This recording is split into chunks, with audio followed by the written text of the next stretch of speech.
আসসালামু আলাইকুম। সরকারি বেসরকারি স্কুলের যে ভর্তির লটারির ফলাফল ওইটা আজকে প্রকাশ করা হয়েছে। আর আমি এই ভিডিওর মাধ্যমে আপনাদেরকে দেখানোর চেষ্টা করব ওই ফলাফলের রেজাল্টটা কিভাবে আপনি অনলাইনে আপনার হাতের মোবাইলটি দিয়ে চেক করে নিতে পারবেন। অর্থাৎ আপনাদেরকে প্রথমে জানিয়ে দেওয়ার চেষ্টা করি ওই ফলাফলটা চেক করার জন্য কী প্রয়োজন করবে। ওই আপনার বাচ্চার কিংবা ওই স্টুডেন্টের যদি ওই লটারির ফলাফলটা আপনি চেক করতে চান তাহলে প্রথমে প্রয়োজন পড়বে ওই একটি ইউজার আইডি। আর ওই ইউজার আইডিটা আপনি কোথায় থেকে সংরক্ষণ করবেন? আপনি যখন অনলাইনে আবেদনটি করেছেন ওই আবেদন কপি অর্থাৎ অ্যাপ্লিকেশন কপির উপরে একদম কর্নারে দেখবেন লেখা রয়েছে ইউজার আইডি।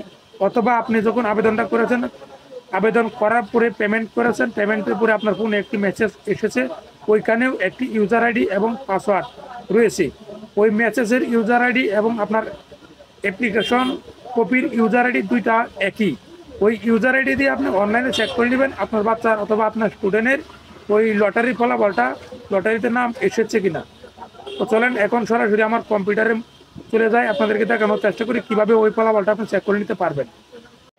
ওই কাজটি করার জন্য অর্থাৎ ফলাফলটি চেক করার জন্য প্রথমে আপনারা আপনাদের মোবাইলের যে চার্জ অপশন রয়েছে ক্রোম ব্রাউজারের ওইখানে চলে যাবেন। আমি আমার কম্পিউটারের চার্জ অপশনে চলে এসেছি ক্রোম ব্রাউজারের। এখানে আমি চার্জ করলাম gsa.teletalk.com.bt, এই লেখাটি লিখলাম। আমি লিখে এখন এমনি চার্জ করব। চার্জ করার পরে প্রথমে যে ওয়েবসাইটটি আমার সামনে এসেছে এখানে আমি ক্লিক করে দিলাম। এখানে আসার পরে আপনারা লক্ষ্য করেন এক নম্বরে রয়েছে ফলাফল অনুসন্ধান সরকারি, আর 2 নম্বরে রয়েছে ফলাফল অনুসন্ধান বেসরকারি।